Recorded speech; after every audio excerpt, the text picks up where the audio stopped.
నమస్తే తెలంగాణలో జరిగినటువంటి ఎమ్మెల్సీ ఉప ఎన్నిక ఏదైతే ఉందో పట్టభద్రుల ఎమ్మెల్సీ ఎన్నిక ఖమ్మం నల్లగొండ వరంగల్ ఈ పట్టభద్రుల ఎన్నికకు సంబంధించినటువంటి అంశంలో చాలా సంబంధించినటువంటి సర్వే సంస్థలంతా కూడా వాళ్ళ సంబంధించినటువంటి ఎగ్జిట్ పోల్స్ను కూడా విడుదల చేస్తున్నటువంటి తరుణం అసలు నిజంగా ఇప్పుడు జరిగినటువంటి ఈ ఖమ్మం నల్లగొండ వరంగల్ పట్టభద్రుల్లో ఎవరు గెలుస్తారన్నటువంటి చర్చ నడుస్తూ ఉంది చాలా ఇది కూడా కీలకమైనటువంటి అంశం ఎందుకంటే ఒక పక్కన తెలంగాణ రాష్ట్రంలో కాంగ్రెస్ పార్టీ అధికారంలో చేపట్టడం కాంగ్రెస్ పార్టీ నుంచి పోటీ చేసినటువంటి అభ్యర్థి తీర్మార్ మల్లన్న మరో పక్కన బీజేపీ పార్టీ నుంచి ప్రేమేందర్ రెడ్డి బీఆర్ఎస్ పార్టీ నుంచి రాకేష్ రెడ్డి ముగ్గురు కూడా చాలా కీలకమైనటువంటి నేతలు ఒక పక్కన పార్టీ బలం ఉన్నటువంటి నేతలు కొంతమంది పైసల బలం ఉన్నటువంటి నేతలు సైతం ఈ యొక్క ఎన్నికల్లో బరిలో నిలబడుతున్నటువంటి తరుణం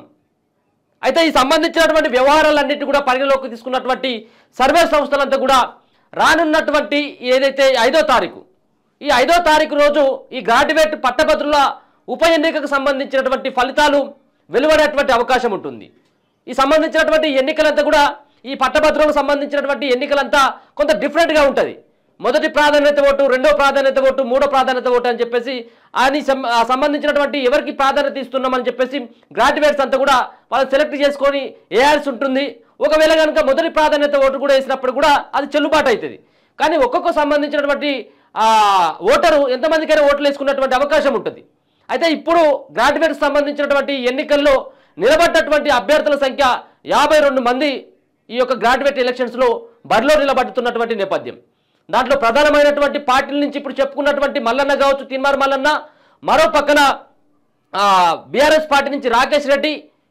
బీజేపీ పార్టీ నుంచి ప్రేమేందర్ రెడ్డి ఈ ముగ్గురు నిలబడితే ఇండిపెండెంట్లు సైతం కూడా దాదాపుగా 49 మంది ఇండిపెండెంట్గా నిలబడడం జరిగింది దానిలో ముఖ్యంగా బక్కా జడ్సన్ ఇంకొక పక్కన అశోక్ అకాడమీ చైర్మన్ అశోక్ సైతం ఈ యొక్క బరిలో నిల్చోవడం జరిగింది అయితే వీటన్నిటికి సంబంధించింది నిన్న ఎంపీ ఎలక్షన్లకు సంబంధించినటువంటి దాంట్లో ఎగ్జిట్ పోల్స్ పూర్తి స్థాయిలో అన్ని సర్వే సంస్థలు సైతం సంబంధించినటువంటి సర్వేలు నిర్వహించాయి అవన్నీ కూడా నిన్న ఓపెన్ కావడం జరిగింది ఏ పార్టీకి మెజార్టీ వస్తుంది ఏ అభ్యర్థి గెలుస్తాడు ఏ నియోజకవర్గంలో గెలుస్తాడు ఏ పార్లమెంట్ స్థానంలో ఆ పార్టీ ఎందుకు గెలుస్తుంది అన్నటువంటి అభిప్రాయాన్ని కూడా వాళ్ళ యొక్క సర్వే ద్వారా వాళ్ళ యొక్క ఎగ్జిట్ పోల్స్ ద్వారా తెలియజేయడం జరిగింది అయితే ఇదే నేపథ్యంలో ఇప్పుడున్నటువంటి పరిస్థితుల నేపథ్యంలో మిగిలిపోయినటువంటి ఉప ఎన్నిక ఎమ్మెల్సీ ఉప ఎన్నిక పైన కూడా తాజాగా వాళ్ళు కొత్తగా విడుదల చేస్తూ ఉన్నారు ఎగ్జిట్ పోల్స్ సైతం కూడా ఆ ఎగ్జిట్ పోల్స్లో చాలా కాంగ్రెస్ పార్టీకి సంబంధించినటువంటి అభ్యర్థి తీన్మార్ మల్లన్నకే ఎక్కువ ఛాన్స్ ఉంటాయి తీన్మార్ మల్లన్న గెలవబోతా ఉన్నాడని చెప్పేసి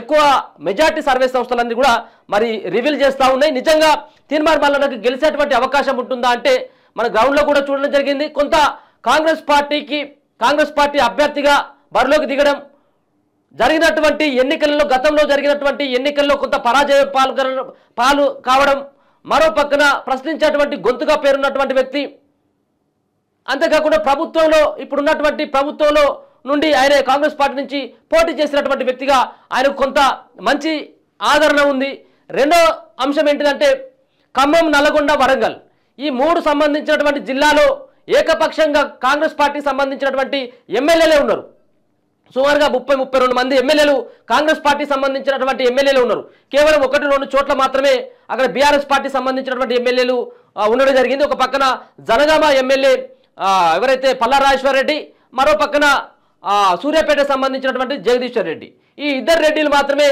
బీఆర్ఎస్ పార్టీలో ఉండడం జరిగింది మిగతా ఉన్నటువంటి ఈ అన్ని నియోజకవర్గాల్లో కాంగ్రెస్ పార్టీ అభ్యర్థులు గెలవడం కొంత కాంగ్రెస్ పార్టీ అభ్యర్థి అయినటువంటి మల్లన్నకి కలిసి వచ్చేటువంటి అంశంగా చెప్పుకోవచ్చు ఇక రెండో సంబంధించినటువంటి అంశం చూసుకున్నట్టయితే ఆయన గతంలో పోటీ చేయడం జరిగింది గతంలో అందరికీ సుపరిచితమైనటువంటి వ్యక్తిగా పేరుగాంచిండు అంతేకాకుండా తన యొక్క సంస్థ ద్వారా పరిచితులకు ఎవరైతే పబ్లిక్ ఉంటారో వాళ్ళకు ఆ యొక్క వేదిక ద్వారా పరిచయమైనటువంటి వ్యక్తిగా పేరున్నటువంటి వ్యక్తి మొన్న జరిగినటువంటి అంటే దాదాపుగా 3-4 సార్లు ఆయన ఎన్నికల్లో పాల్గొనడం జరిగింది ఎమ్మెల్సీగా కావచ్చు మరో పక్కన ఎమ్మెల్యేగా కానీ పోటీ అయితే బరిలో ఉన్నటువంటి నేతగా ఆయన తీన్మార్ మల్లన్నకి అందరికీ సుపరిచిత కావడం ఆయనకు కలిసి వచ్చేటువంటి అంశం మరీ ముఖ్యంగా తీన్మార్ మల్లన్నకి కలిసి వచ్చేటువంటి అంశం ఏంటంటే సుమారుగా 1,00,000 మంది ఓటర్లని దాదాపుగా 1,00,000 మంది ఓటర్లు కొత్త ఓటర్లు ఎవరైతే ఉన్నారో వాళ్ళను ఎన్రోల్మెంట్ చేయడం అంటే వాళ్ళ యొక్క ఓటు నమోదు సంబంధించినటువంటి దాన్ని అక్కడ తీన్మార్ మల్లన్న టీం దగ్గరుండి కూడా కొత్త వారికి ఎవరైతే అప్లై చేసుకోలేదో అప్లై చేసుకున్నటువంటి వాళ్ళని వాళ్ళ దగ్గర ఉండి వాళ్ళ చేత కొత్తగా అప్లై చేసుకోవడం జరిగింది మీ సేవకి వెళ్ళి. ఏది ఈ యొక్క సంబంధించినటువంటి గ్రాడ్యుయేట్ ఎలక్షన్స్లో గ్రాడ్యుయేట్ సంబంధించినటువంటి ఓట్ల నమోదులో వాళ్ళు కీలకంగా పాల్గొనడం జరిగింది. కాబట్టి ఆ సంబంధించినటువంటి వ్యవహారంలో ఖచ్చితంగా కాంగ్రెస్ పార్టీకి తీన్మార్ మల్లన్నకి కలిసి వచ్చేటువంటి అంశంగా చెప్పుకోవచ్చు. చూద్దాం. అంతేకాకుండా మరో పక్కన ఉన్నటువంటి చిట్ట చివరి క్షణాలలో తీన్మార్ మల్లన్న ఆయననేమో పల్లి బఠానీ అని అక్కడ బీఆర్ఎస్ పార్టీ నుంచి నిలబడ్డటువంటి అభ్యర్థి బిర్స్ బిలానీ అంటూ చేసినటువంటి వ్యాఖ్యలు కొంత దుమారం చెలరేగినాయి. అంటే అక్కడ నిరుద్యోగులను కానీ గవర్నమెంట్ ఇన్స్టిట్యూట్లో చదువుకుంటున్నటువంటి విద్యార్థులను కానీ కేటీఆర్ చులకన భావంతో మాట్లాడుతూ ఉన్నాడు. అలా చదువుకున్నటువంటి విద్యార్థులను పల్లి బఠానీలు అని అంటా ఉన్నాడు అన్నటువంటి ఒక ఉద్దేశం అక్కడ సామాన్యమైనటువంటి ప్రజల్లో ఖచ్చితంగా కూడా కలిగింది. దాంట్లో భాగంగానే ఓయూ కానీ కేయూ కానీ జేఎన్టీయూ కానీ ఇట్లాంటి సంబంధించినటువంటి విద్యాలయాల్లో అక్కడ కేసీఆర్ దిష్టి బొమ్మలు కేటీఆర్ దిష్టి బొమ్మలు దహనం చేసినటువంటి పరిస్థితి కూడా చూసుకోవచ్చు. కాబట్టి ఇవి చిట్ట చివరి క్షణంలో బీఆర్ఎస్ పార్టీకి సంబంధించినటువంటి అభ్యర్థి ఓటమికి కారణం. రెండోది ఇక్కడ ఉన్నటువంటి బీఆర్ఎస్ పార్టీ సంబంధించిన వ్యక్తి గతంలో బీజేపీ పార్టీలో ఉన్నటువంటి వ్యక్తి కావడం అక్కడ కొంత ఈక్వేషన్స్ అనేది కూడా చేంజ్ కావడం జరిగింది. ఇప్పటికి కూడా ఏదైతే బీఆర్ఎస్ పార్టీ చాలా ఆశలు పెట్టుకోవడం జరిగింది. ఇప్పటికీ ఎమ్మెల్సీ ఎన్నికల్లో రాకేష్ రెడ్డి గెలుస్తాడు, బీఆర్ఎస్ పార్టీ జెండా ఎగురుతుంది. ఎందుకంటే వాళ్ళు వద్దనుకున్నటువంటి స్థానం పల్లా రాజేశ్వర్ రెడ్డి ఎమ్మెల్సీగా గెలిచి దాని తర్వాత 2.5 సంవత్సరాల తర్వాత వచ్చినటువంటి ఎన్నికలు ఏవైతే ఎమ్మెల్యే ఎలక్షన్స్ ఉన్నాయో ఈ సాధారణ ఎన్నికల్లో జనగామ నుంచి పోటీ చేసి గెలిస్తే ఆ ఎమ్మెల్యే స్థానాన్ని ఎమ్మెల్యే సీటును ఆయన దగ్గర పెట్టుకొని ఇక్కడ ఎమ్మెల్సీ స్థానానికి రిజైన్ చేసినటువంటి స్థానం అది. ఆ స్థానానికి జరిగినటువంటి ఉప ఎన్నికల్లో మరొకసారి అది నిలబెట్టుకోవాలని చెప్పేసి బీఆర్ఎస్ పార్టీ చాలా ఎత్తుగడలు వేయడం జరిగింది. చాలా డబ్బులు కూడా పంచిపెట్టడం జరిగింది. ఈ గ్రాడ్యుయేట్ ఎలక్షన్ సంబంధించినటువంటి దాంట్లో సుమారుగా 20 కోట్ల రూపాయల ట్రాన్సాక్షన్ 1-2 రోజులలో జరిగింది. ఇది సంబంధించిన రాకేష్ రెడ్డి యొక్క అకౌంట్ నుంచి ట్రాన్స్ఫర్ అయిందని చెప్పేసి బీజేపీ పార్టీ నేత అయినటువంటి రఘునందన్ రావు ఆధారాలతో సహా బయటపెట్టినటువంటి నేపథ్యాన్ని మనం చూసుకోవడం జరిగింది. అంటే ఒక విచ్చలవిడిగా డబ్బు ప్రభావం, మరో పక్కన మందుతోటి అక్కడ గ్రాడ్యుయేట్స్ ఓట్లను కూడా కొనాలని చెప్పేసి భావించడం జరిగింది బీఆర్ఎస్ పార్టీ. కానీ అది ఎక్కడ కూడా సంబంధించినటువంటిది పాసిబుల్ కాలేదు. అన్ని పార్టీలకు సంబంధించినటువంటి అభ్యర్థులు పంచిల్లా అంటే అవుననే సమాధానం ఖచ్చితంగా. ఎన్నికలంటే ఈరోజు డబ్బుతో ముడిపడినటువంటి విషయమే. ఎక్కువగా మాత్రం బీఆర్ఎస్ పార్టీకి సంబంధించినటువంటి అభ్యర్థి రాకేష్ రెడ్డి సంబంధించినటువంటి వాళ్ళ యొక్క అనుచర వర్గం పంచిపెట్టింది.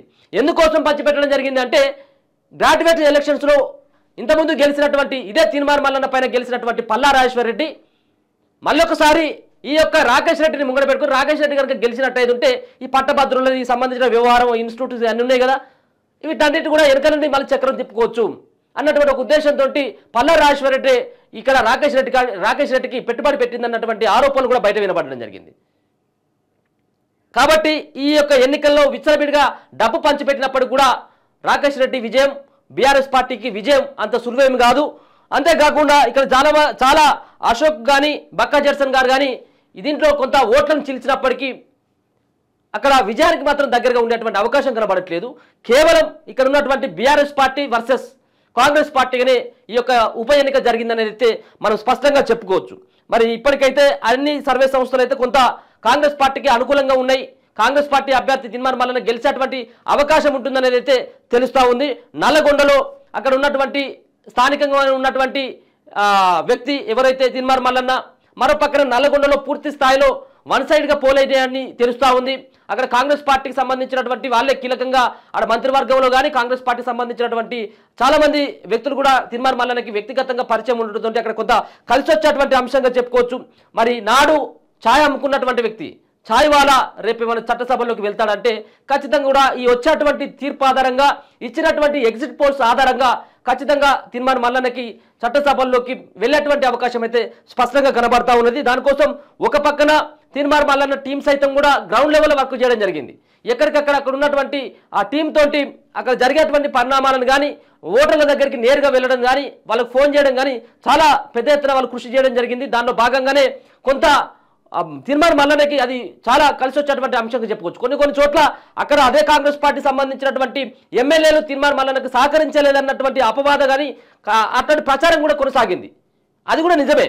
చాలా నియోజకవర్గాల్లో కాంగ్రెస్ పార్టీకి సంబంధించినటువంటి వ్యక్తులు మరి ఈ యొక్క పట్టభద్రుల ఎన్నికల్లో పోటీ చేసినటువంటి తీన్మార్ మల్లన్నకి సహకరించలేదనేది కూడా మనకు కూడా తెలుస్తూ ఉంది. అయితే అట్లాంటి చోట తీన్మార్ మల్లన్న టీం అంతా కూడా వాళ్ళ భుజ స్కంధాల పైన వేసుకొని ఈ యొక్క ఎన్నికలను నడిపింది. ఈ యొక్క ఎన్నికలకు సంబంధించినటువంటి దాంట్లో ఆయన యొక్క గెలుపుకి కృషి చేసేటువంటి బాధ్యతని వాళ్ళందరూ కూడా తీసుకోవడం జరిగింది. ఇప్పుడు రానున్నటువంటి ఈ యొక్క ఫలితాలు తీన్మార్ మల్లన్నకి అంటే దర్దాపుగా చాలా పాలిటిక్స్ కానీ కొన్ని సంబంధించినటువంటి ప్రముఖమైనటువంటి ఏవైతే ఎగ్జిట్ పోల్స్ నిర్వహించినటువంటి సంస్థలు ఏవైతే ఉన్నాయో ఇవన్నీ సైతం కూడా మల్లన్నకే అనుకూలంగా ఉంటాయని చెప్పేసి తెలుస్తూ ఉండేది. దాంతో పాటు ఇక్కడ రాకేష్ రెడ్డి సైతం కూడా బీఆర్ఎస్ పార్టీ సంబంధించినటువంటి రాకేష్ రెడ్డి సైతం కూడా కొంత పోటీ అయితే ఇవ్వగలిగిండు, మనం కాదనట్లేము, పోటీ అయితే ఇవ్వగలిగిండు. ఎందుకంటే వరంగల్ జిల్లాకి చాలా సుపరిచితమైనటువంటి వ్యక్తి రాకేష్ రెడ్డి. అంతేకాకుండా ఇదే వరంగల్ జిల్లాకు సంబంధించినటువంటి బక్క జెర్సన్ కూడా వరంగల్ జిల్లాకు సంబంధించినటువంటి వ్యక్తి.